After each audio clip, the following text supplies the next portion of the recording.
Qualifying for the All-Star race will be 3 laps, including a 4-tire pit stop.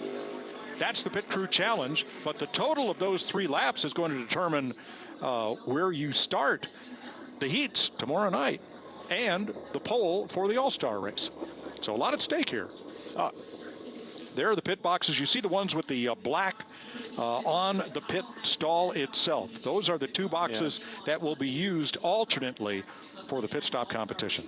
You know, Clint, one thing I noticed, Denny Hamlin, when he stopped in his pit box, he looked like he had some rear brake. Yeah, I was thinking the same thing. Yeah, the rear tires were locked up. The front tires were still spinning. You can obviously adjust the front and rear bias. Well, with this car, you can get away with a little more rear brake, too. It doesn't have the wheel hop that other one had through the driveline. Still get yourself in trouble. I've seen it several times at a track like Daytona.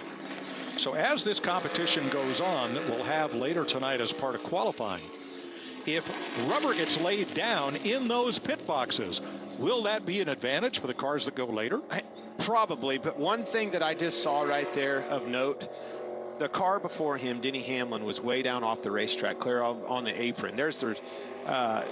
And then Christopher Bell here ran on the outside, stayed on the racetrack a lot longer around the corner. There's a lot of rear brake in that car as well. I think that's probably cold brakes too.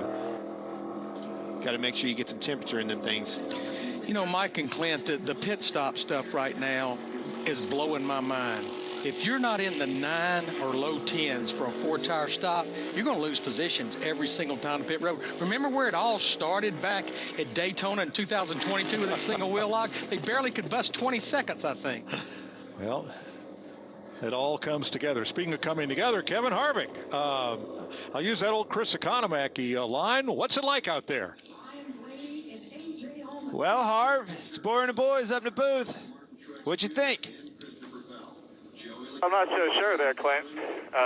I'm sure that I'm relating to someone how you feel, because I'm like this. I have this scrambled brain of everything that I'm trying to process, and it seems like too much right now.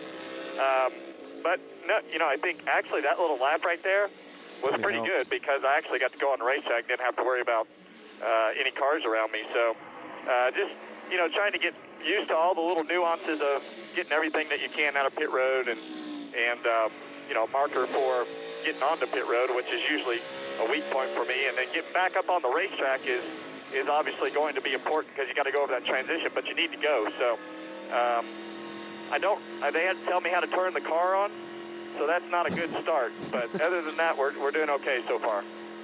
It looked like, you know, you could tell, I could see you sawing on the wheel pretty hard and just trying to get a feel for the grip level in the car. What did the track feel like?